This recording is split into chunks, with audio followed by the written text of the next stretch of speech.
李碧华说，每个女人或许在生命中都有两个男人，一个是许仙，一个是法海。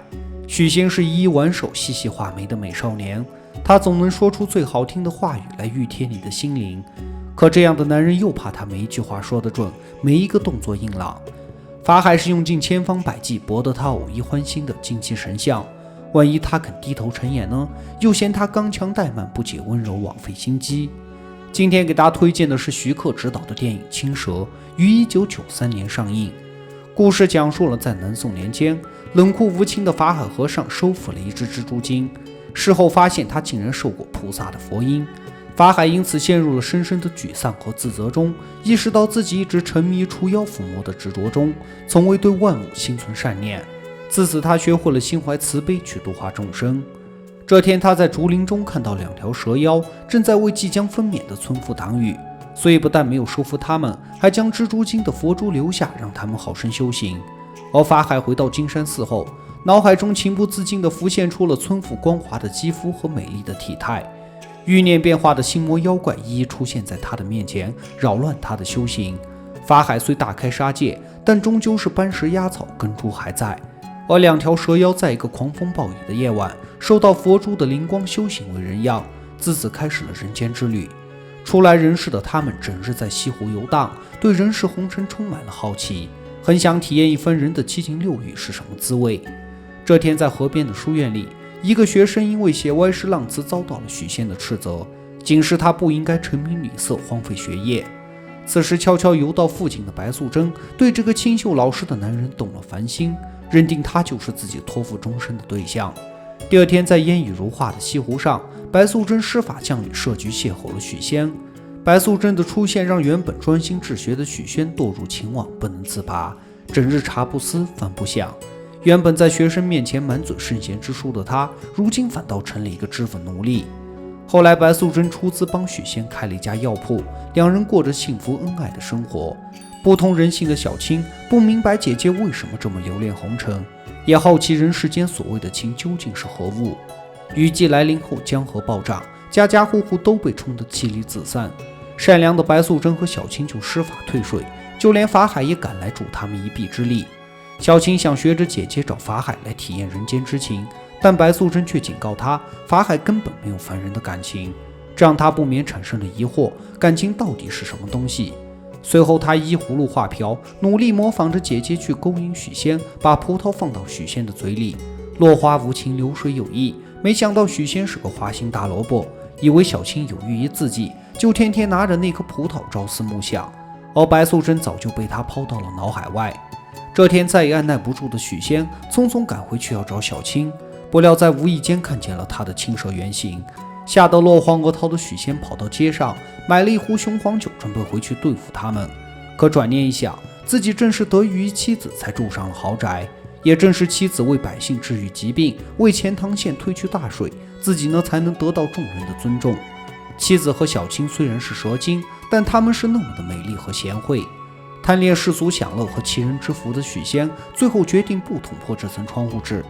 而白素贞为了彻底打消许仙的怀疑，仗着高深的道行，在端午节冒险喝下了雄黄酒。许仙深知蛇不能碰雄黄，如果妻子现了形，那么自己的好日子恐怕也就到头了，所以就把酒悄悄地倒在了荷花池中。不料此举让躲藏在池中的小青现出了原形，意外遭到惊吓的许仙当场就断气了。白素贞为救他的性命，不惜冒着生命危险前往昆仑山偷取灵芝草。在紧要关头，小青让白素贞拿着仙草先回去救人，自己则被赶来的法海打伤。一直想要解除心中魔障的法海，就借此机会让小青扰乱自己的定力，如果输掉就放他一马。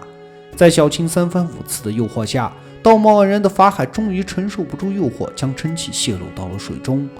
第一次初尝红尘滋味的小青意犹未尽，于是到家后就和许仙云雨一番。白素贞撞见后拔剑相向，他并没有伤害小青的意思，因为小青并不爱许仙，只是好奇贪玩罢了。真正让白素贞难过的是许仙的花心和多情，他是那么的爱许仙，爱到不肯说破他并不值得他的爱。如今他已经怀有许仙的骨肉，可以说是全盘皆输，除了为爱情偿命，还有什么别的下场呢？曾经他以为做人好，如今才发现还不如做一条无欲无求的蛇。他不想看见小青重蹈自己的覆辙，所以让小青离开这里，回去紫竹林。此时恼羞成怒的法海，为了不让别人知道自己的丑事，就想利用许仙将白素贞和小青打入无间地狱。许仙假意答应后，将佛珠丢到河中，然后急忙回到家中，让白素贞和小青离开此地。许仙之所以这么做，并不是有多爱他们，而是害怕失去现在所拥有的一切。但法海赶来让他看见昔日的豪宅不过是妖怪变化的假象时，怒气冲冲的许仙斥责法海夺走了自己的家。见许仙仍是执迷不悟，法海就将他抓到金山寺，要强行剃度。法海说：“世人沉迷于贪，你沾完色还想要财，这就是贪；你爱玩一个又一个，这也是贪念。”这时白素贞来到金山寺，求法海成全自己和许仙。见法海不肯，白素贞和小青就合力施法，让大水淹没了金山寺。白素贞明白自己斗不过法海，但宁愿放弃千年修行，要舍命拼死一搏。对他而言，没有值不值得，只有愿不愿意。在激战中，腹痛难忍的白素贞在大水中产下一子，完全意想不到的法海于是施法为其挡雨。生命危在旦夕的白素贞让小青快去营救许仙，可进入金山寺后，得知许仙为了法海能放过他们，愿意落发为僧，放弃爱情，放弃一切。许仙作为一个凡人，认为生命比情重要，所以选择了这种以分离为目的的爱。可这样即使肉身得救，不能在一起了，又有什么意义呢？而白素贞作为一个妖，认为情高于一切，为了情可以牺牲一切，就像大雁一样要生死相随。许仙作为一个凡人，并不能理解这种爱情的纯粹，而小青懂了，所以他流下了眼泪。可当他把许仙带出去的时候，白素贞早被大水冲得不知所踪。于是小青看着许仙，一剑刺入了他的胸膛。因为白素贞死了，许仙就应该跟着死。某种意义上，这是一种成全。问世间情为何物，只叫人生死相许。你许仙不懂，我帮你懂。最后小青说：“我来到人世，被世人所误。你们都说人间有情，但情为何物？真是可笑，连你们人都不懂。